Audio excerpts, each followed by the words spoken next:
오늘 우리가 함께 읽을 말씀은 누가복음 17장입니다.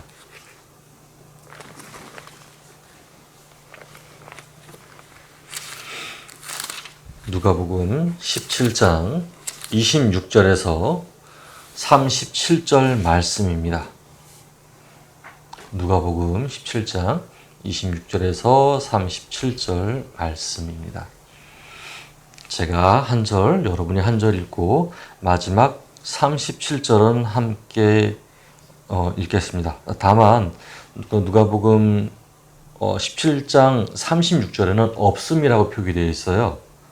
그래서 스크린을 보게 되면은 그 없음이라고 표기된 부분이 같이 기록되어 있으니까 스크린을 함께 보면서 하겠습니다. 노아의 때 된 것과 같이 인자의 때도 그러하리라. 노아가 방주에 들어가던 날까지 사람들이 먹고 마시고 장가들고 시집가더니 홍수가 나서 그들을 다 멸망시켰으며 또 롯의 때와 같으니 사람들이 먹고 마시고 사고 팔고 심고 집을 짓더니 롯이 소돔에서 나가던 날에 하늘로부터 불과 유황이 비오듯하여 그들을 멸망시켰느니라. 인자가 나타나는 날에도 이러하리라. 그날에 만일 사람이 지붕 위에 있고 그의 세간이 그 집 안에 있으면 그것을 가지러 내려가지 말 것이요 밭에 있는 자도 그와 같이 뒤로 돌이키지 말 것이니라.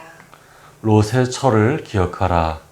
무릇 자기 목숨을 보전하고자 하는 자는 잃을 것이요 잃는 자는 살리리라.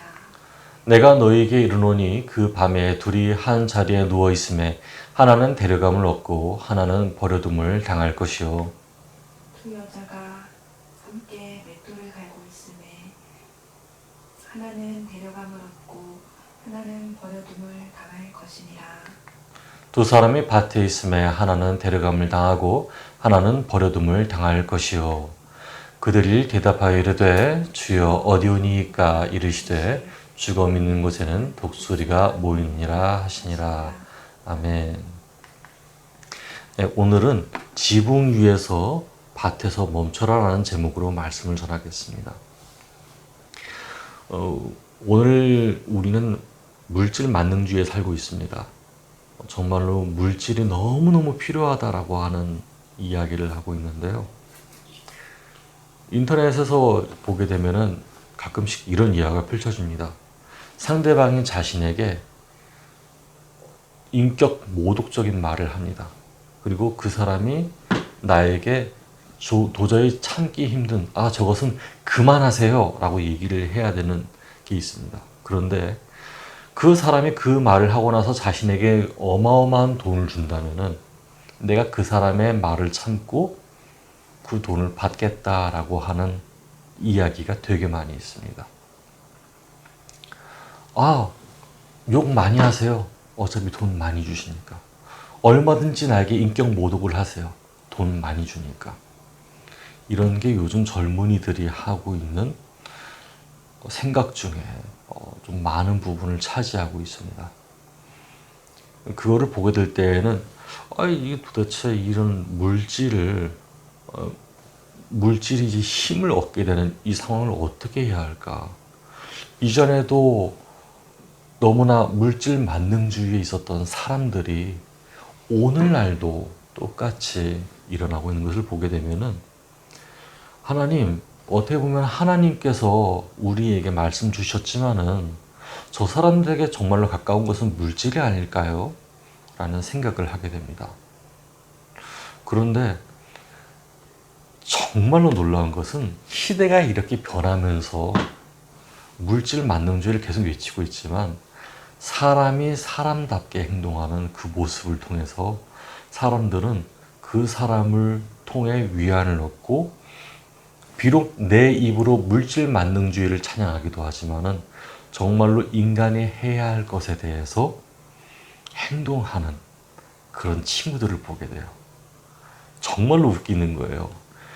어느 페이지에서는 나에게 욕을 하세요. 뭐 100만 원을 준다 그러면 1000만 원 준다 그러면 나에게 욕 얼마든지 하세요. 라고 이야기하는 사람들이 또 어디에 가면은 돈 때문에 사람 구실을 못하다니, 돈 때문에 사람이 할 일 못하다니, 이 얼마나 안타까운가, 그렇게 얘기하기도 합니다. 우리 현대인의 이중적인 모습 같아요, 그렇게 볼 때.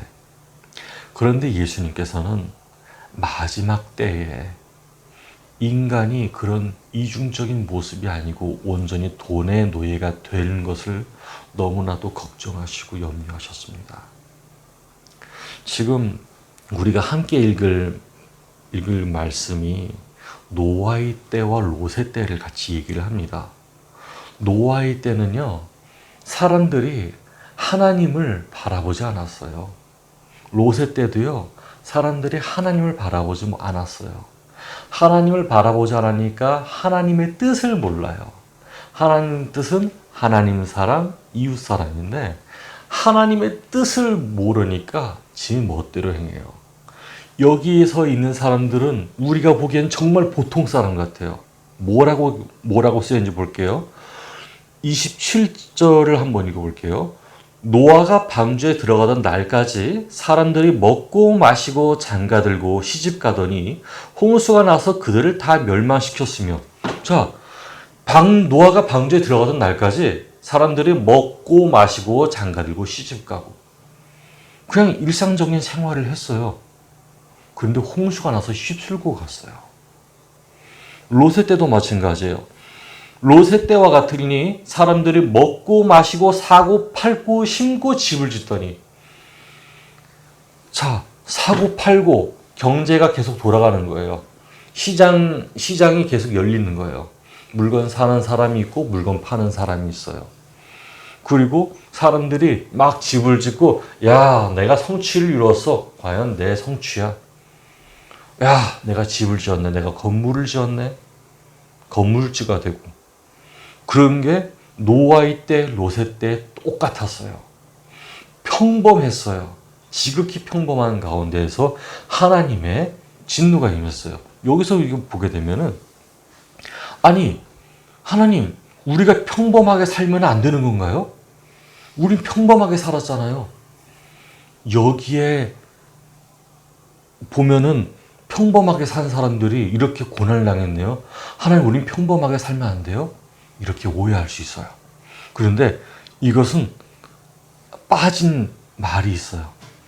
이스라엘 사람들이라면은 노아의 방주 때에, 롯의 때에 사람들이 평소 같은 행동을 하면서 그 가운데 없는 것 하나를 발견합니다. 그것이 바로 하나님의 마음이었어요. 하나님의 마음을 몰라요. 나는 먹고 마시고 시집가고 장가가고 하지만은 저기에 있는 불쌍한 이웃들을 도와줄 줄 몰라요. 나는 물건을 사고 팔고 내가 원하는 것을 얻고 건축을 하고 내 지위를 이루고 내 성취를 이루고 집을 사고 건물주가 되고 하지만은 그 안에 하나님 사랑, 이웃 사랑이 없어요.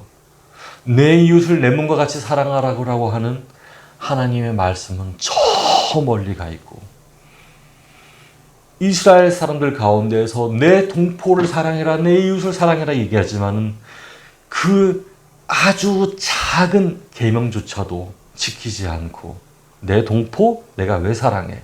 난 나만을 사랑할 거야. 나는 최고야. 내가 최고인데 누구를 사랑해? 나는 먹고 자고 놀고 모든 것을 다 이루면서 내가 누릴 것, 그것들만 누릴 거야.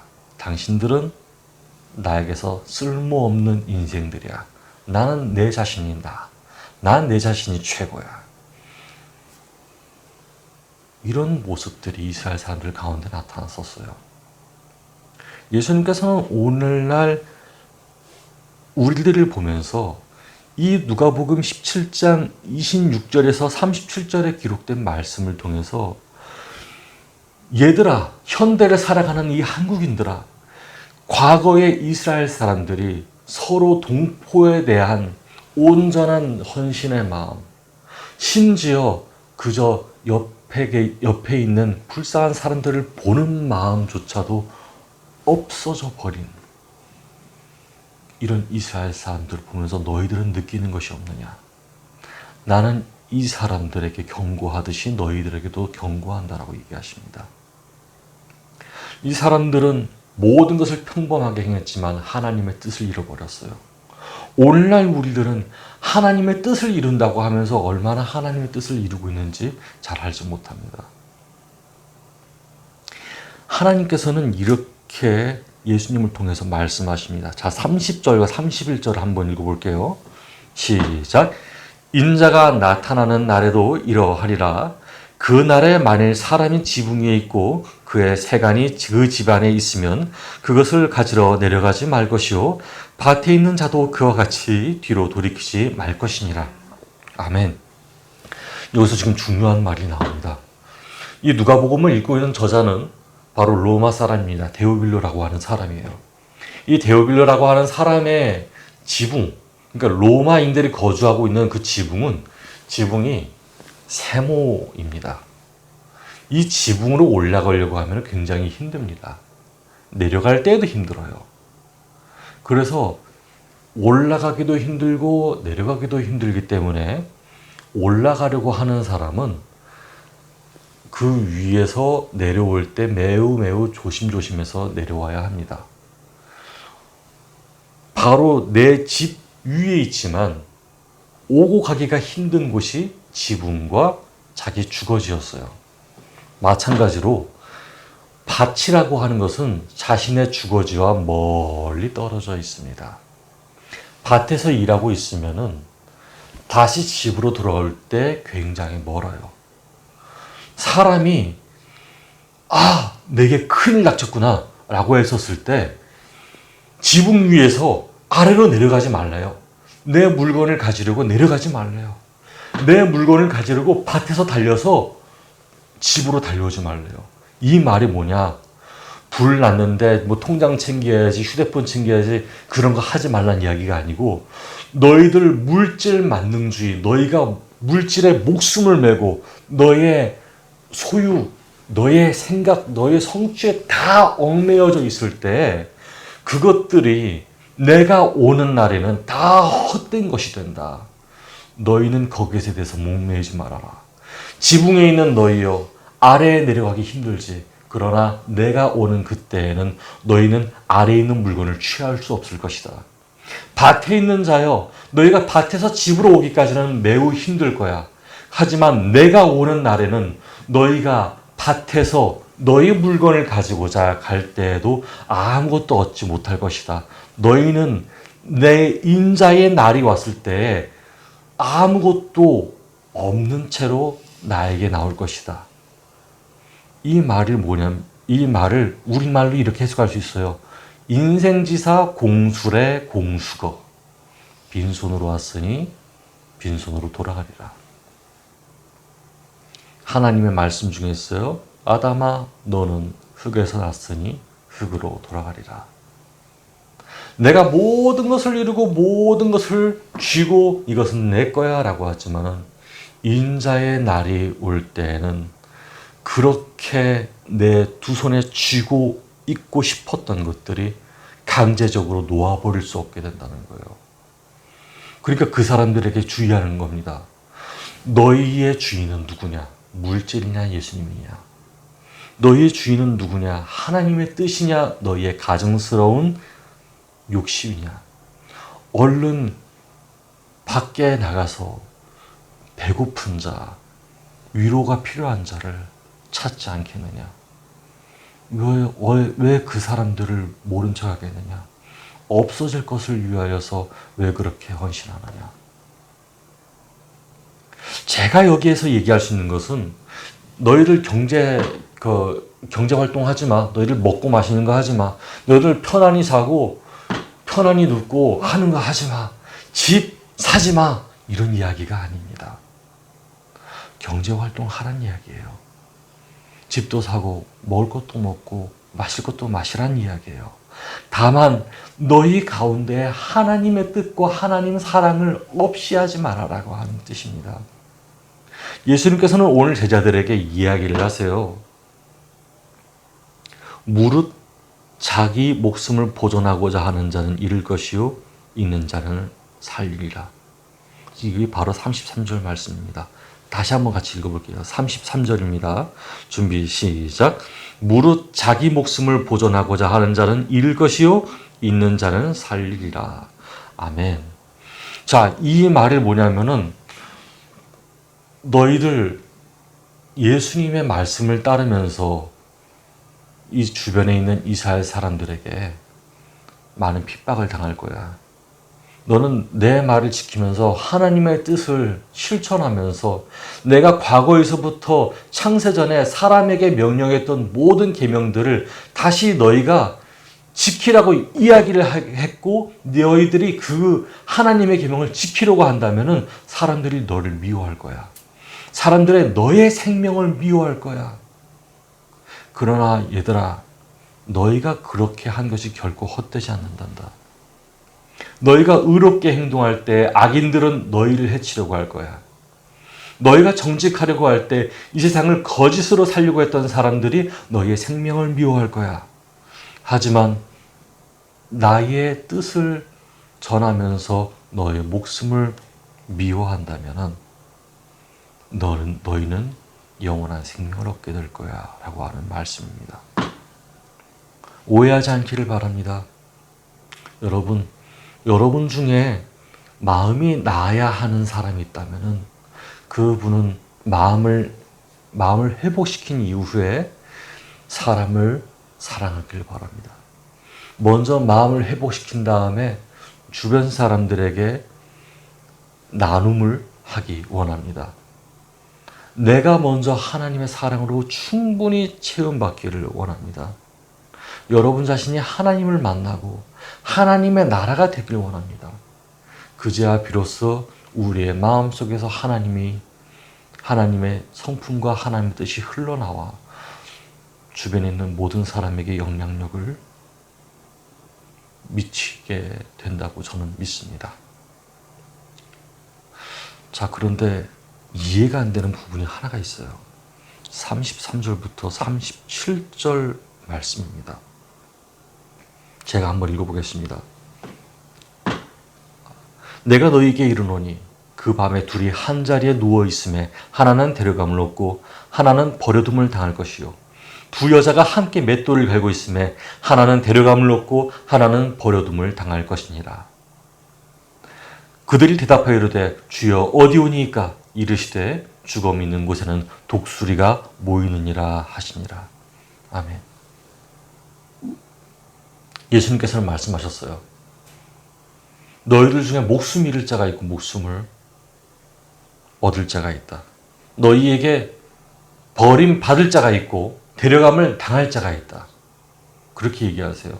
그 제자들이 이렇게 얘기합니다. 예수님, 데려갈 자는 저희들이죠. 그러면은 버려둠을 당할 자들은 누구인가요? 그렇게 못된 사람들 우리가 조금 비난해야겠어요. 우리가 조금 그 사람들을 아주 못된 사람이라고 치부해야겠어요. 하나님, 그 사람들은 누구입니까? 라고 얘기합니다. 이게 바로 37절에 나와요. 그들이 대답하여 이르되 주여 어디 오니이까? 그 버림받은 자들이 있는 곳이 어디입니까? 우리가 그곳에는 얼씬도 하지 않겠습니다. 라고 이야기를 합니다.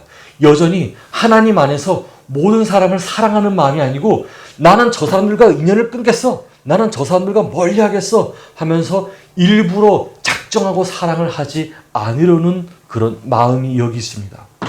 주여 어디 오니까? 우리가 이웃 삼지 말아야 할 사람들이 어디 있습니까? 우리는 그들을 이웃 삼지 않겠습니다. 그런데 예수님께서는 말씀하십니다. 죽음 있는 곳에는 독수리가 모이느니라. 예수님께서는 누구를 안 만나겠다 하지 마라. 누구는 구원받을 사람이 아니라는 말 하지 마라. 죽음이 있는 곳에는 독수리가 모이듯이 이 세상 방방 곳곳에 나의 뜻을 실천하는 이들은 데려감을 얻을 것이요. 나의 뜻을 모든 기회를 주었음에도 불구하고 그 기회를 갖고 있음에도 불구하고 그것을 저버리는 사람은 죽음과 같을 것이다. 내가 그를 버려둘 것이다 라고 얘기하십니다. 저는 예수님께서는 기회를 주시는 분이시고 또 우리를 이해하시는 분이라고 생각합니다. 환경적인 여건 때문에 선을 행하지 못한 사람이 있습니다. 배워온 것들이 모조리 다 악한 것이기 때문에 태어나자마자 화약 냄새를 맡고 부모가 살해당하는 것을 지켜본 아이는 총을 들 수밖에 없습니다. 그런 경우 말고요. 그런 경우는 하나님께서도 하나님의 성품으로 그 사람을 판단하실 겁니다. 그런데 우리가 쉽게 판단할 수 있는 부분이 있습니다. 하나님께 생각이 어떻게 옳은 것인가를 분명히 배웠어요. 주변 사람들에게 어떻게 해야 된다는 것인가를 분명히 배웠어요. 배웠음에도 불구하고 충분히 그것을 실행할 수 있는 힘이 있음에도 불구하고 그것을 저버리고 하나님의 뜻을 나몰라라 하는 사람들에게는 하나님께서는 내가 그 사람들을 죽음과 같이 여기겠다라고 얘기하실 것 같습니다. 그렇다고 해서 우리가 제자들처럼 이렇게 얘기하면 위험할 것 같아요. 예수님 어디 있습니까? 그런 사람들이 어디 있습니까? 그렇게 멸망받을 사람들이 모인 곳이 어디 있습니까? 네? 우리가 거기에 안 갈 거예요. 우리 거기에 복음 안 전할 거예요. 우리 거기에 가지 않을 거예요. 그렇게 된다면 누가 구원을 얻을 수 있을까? 분명 그 사람들은 그 사람들의 죄악 때문에 죽을 수도 있고 그 사람들의 죄악 때문에 마음에 화인을 받을 수도 있어요.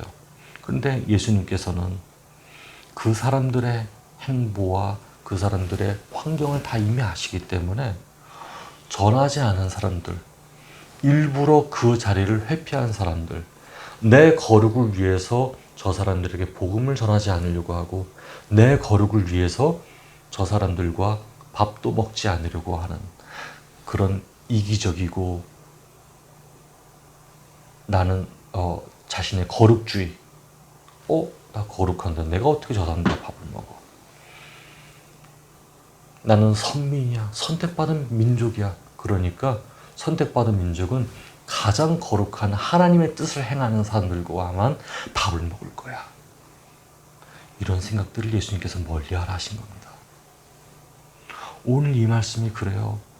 예수님은 분명 세상 끝날을 이야기하셨지만은 실질적으로 이 복음서에 나타나는 것은 뭐냐면 너희들 세상 끝날이 왔으니까 물질 만능주의 버려. 거기서 끝난 게 아니고 너희는 세상 끝날을 알 거야. 그리고 앞으로 이 세상이 어떻게 벌받고 멸망받을지 알 거야. 그러니까 너희는 이 세상이 끝나기 전에 너희의 스스로 가득 찬 그런 우월의식 버리고 물질적 우월의식, 신앙적 우월의식 그것을 버리고 저 사람들에게 나아가서 복음을 전해라. 저 사람들에게 나아가서 밥을 같이 먹어라. 저 사람들에게 같이 나가서 그 사람들을 위로해주고 싸매어 주어라. 라고 이야기하십니다. 오늘 이 말씀은 저에게는 되게 많이 찔림이 돼요.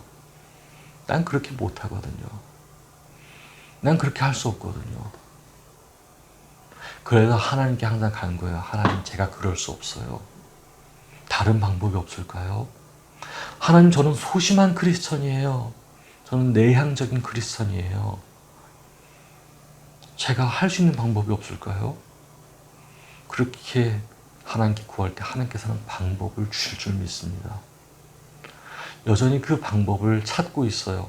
그런데 다른 사람이 지금까지 했던 것에 신경을 쓰면서 방법을 찾고 있어요. 그런데 하나님은 아니야. 내향적인 크리스천도 하는 방법이 있어. 너희는 그걸 할 수 있어. 내가 잘할 거라 믿어. 그렇게 얘기하실 것 같아요. 제가 생각하기에는요. 인터넷 쇼핑을 하다가 또는 어느 카페에 들르거나 아니면 답글을 달 때가 있으면은 누군가처럼 욕을 하는 것이 아니고 누군가처럼 상대방을 비난하는 것이 아니고 위로하고 격려하고 그래도 잘 될 거예요. 그래도 희망이 있을 거예요. 그렇게 답장하는 게 크리스천의 우리 내향적인 크리스천의 사명이 아닐까 싶어요. 저는 깜짝 놀랐어요. 어느 유튜브 채널에서 사람들이 막 비난하고 있을 때 단 한 사람만이 여러분 그래도 그렇게 하면 안 되지 않아요? 우리 같이 기도해요. 그렇게 기록했던 것 같아요. 하여튼 너무 사랑스러운 말을 했어요. 희망적인 말을 했어요. 그런데 사람들이 좋아요를 누르지 않고 싫어요를 누르고 거기에다가 잔뜩 그 사람을 혐오하는 말을 합니다. 저는 그때 알았어요. 아, 이것이구나. 무릇 자기 목숨을 보존하는 자는 잃을 것이요 잃는 자는 살리리라. 저는 그 사람이 굉장히 상처받을 것이라 생각해요. 만약 그분이 그리스도인이라면 상처받은 그리스도인이라고 생각해요. 저는 거기에서 답글을 쓸 용기가 안 나가지고 그 사람에게 좋아요를 눌렀어요. 너무나도 부끄럽지만 아니에요, 괜찮을 거예요. 그 말도 못하고 좋아요를 눌러줬어요. 왜 나는 그렇게 용기가 없었을까라고 하는 아픔이 있었어요. 그것 때문에 내 자신이 너무 미웠어요. 왜 나는 좋은 일을 하는데도 용기가 없을까? 그래서 매일마다 하나님께 하나님, 나 용기 좀 주세요. 나 밥 좀 먹을 수 있게 해주세요. 나 용기 없어요. 난 내향적인 그리스도인이에요. 라고 얘기를 했어요. 그런데 어느 날 하나님께서 그 용기를 발휘할 수 있는 기회를 주셨어요. 인스타그램에 이런 글이 하나 올라옵니다. 어떤 초등학생 친구가 과학 실험이 나오는 그 영상에서 자신이 아는 바를 이야기합니다. 이것은요, 이러이러한 원리 때문에 이렇게 반응한 거예요. 라고 얘기를 했습니다. 그걸 들었던 다른 남자 형제들이나 여자 형제들이 그 친구에게 이렇게 얘기합니다. 다 알고 있어. 모를 줄 알았어? 너 그런 얘기 왜 해? 야, 그거 모르면은 바보지. 다 아는 이야기를 왜 하니? 그렇게 올렸습니다. 물론 그 친구에게는 좋아요도 많이 눌려 있었어요. 몇백 명이나. 그러나 거기 안에 달려있던 그 답글들은 다 부정적인 이야기였습니다. 그때 제가 이렇게 썼어요. 알려줘서 고마워요. 그러면서 하트 하나 올렸어요. 알려줘서 고마워요. 나 그거 잘 몰랐었는데 너무 친절하네요. 아, 친절하네요까지는 아니었다. 나 그거 몰랐었는데 알려줘서 고마워요. 하트. 그렇게 했어요. 그랬더니 그것을 본 다른 초등학생이 좋아요를 눌러줬어요. 그 글 쓴 친구가 아니고 다른 초등학생이 좋아요를 눌러줬어요. 그 친구는 아는 척 하고 싶어 할 수도 있어요, 분명히. 그 친구는 인정받고 싶어 할 수도 있어요. 그 친구는 그런데 누군가를 비하한 것도 아니고 누군가를 싫어한 것도 아니었어요. 그냥 이 원리는 이러이러 해가지고 이렇게 됐어요. 라고 이야기를 했는데 그것을 가지고 다른 사람들이 막 비난을 하는 거예요. 구출을 해야 되잖아요. 생명줄을 던져야 되잖아요. 나는 그 친구를 찾아가서 밥 먹자 얘기하지 못했지만은 그냥 그렇게 했어요. 알려줘서 고마워요. 내가 몰랐던 부분이에요. 난 잘 모르겠지만 하나님은 그 답글을 통해서 그 아이의 인생 속에 역사하시리라 믿어요. 이렇게 하나님께서는 용기를 주시는 것 같았어요. 그래서 현재도 많이 두렵고 무섭고 그래요. 떨리고 그래요. 누군가가 나를 싫어할까봐 겁쟁이에요. 하지만 하나님께서 조금씩 사람을 변화시키시고 이해하시고 성장시키시는 것을 기대를 해요. 나 여전히 내향적인 크리스천이지만은 하나님이 내향적인 크리스천이면 어때? 내가 다 사용할 건데 이야기하신 것 같아서 너무나 감사해요. 네가 사람들 앞에 밥 먹자고 이야기하지도 못하고 축구하자고 이야기하지도 못하고 네가 생활력이 좋아서 돌아다니는 것이 좋아서 몇 시간 동안 차를 타도 괜찮은 육체를 가진 게 아닌데 그래도 괜찮아. 나 너를 통해서 사용할 거야. 너의 내향적인 부분을 내가 사랑해.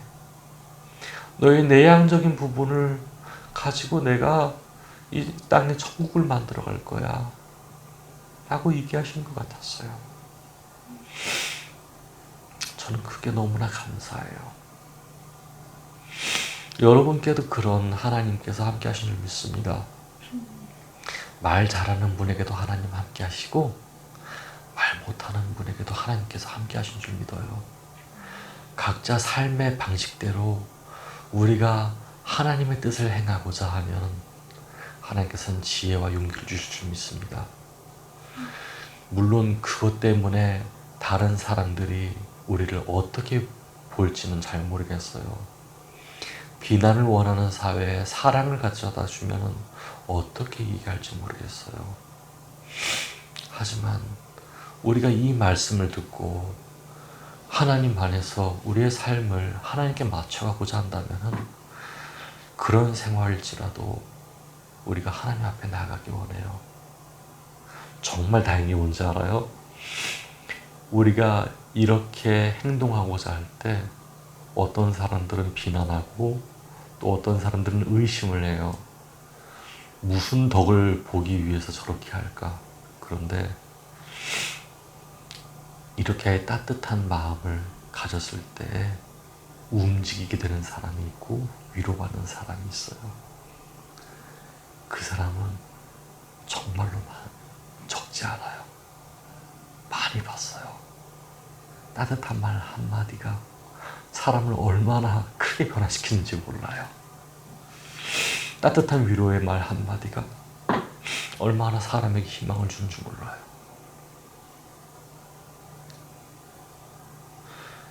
하나님께서 오늘 우리에게 위로 준 줄 믿습니다. 그 위로하시는 하나님을 의지하고 또한 우리가 앞으로 나아가야 할 이 세상에 있는 모든 사람들, 하나님의 나라가 아직 임하지 않은 사람들을 위해서 기도하는 마음 갖고 같이 나아갔으면 좋겠습니다. 함께 기도하겠습니다. 하나님 감사합니다. 저희가 하나님께 예배를 드렸습니다. 하나님 이 말씀을 지킬 때 너무나 힘이 듭니다. 사실 돈이 너무나 필요하고 사람들의 인정도 너무 필요하고 외향적인 모습이 너무나 부러워서 왜 나는 저렇게 못할까? 하나님 나를 왜 이렇게 지었을까라고 생각하고 안타까워합니다. 아버지 하나님, 하지만 이제는 안타까워하지 않을 것 같습니다. 왜냐하면 하나님께서는 우리 내향적인 크리스천까지도 사랑하신 줄 믿기 때문입니다. 하나님, 우리가 내향적이고 소극적이고 기껏 표현하는 것이 하트나 이모티콘밖에 없을 수도 있지만은 하나님이 이미 너무나 사랑하시고 하나님께서 이미 너무나 귀히 사용하고 계신 줄 믿습니다. 하나님, 우리가 하나님 안에서 희망을 갖고자 합니다. 우리의 하는 일 결코 헛되지 않음을 믿습니다. 용기를 매일매일 더하실 줄 믿습니다. 비록 내향적이지만 그 내향적인 것을 통해서 하나님을 사랑하는 일들을 잘 감당할 수 있게 허락하여 주시옵소서. 살아계신 예수 그리스도 이름으로 기도드렸습니다. 아멘.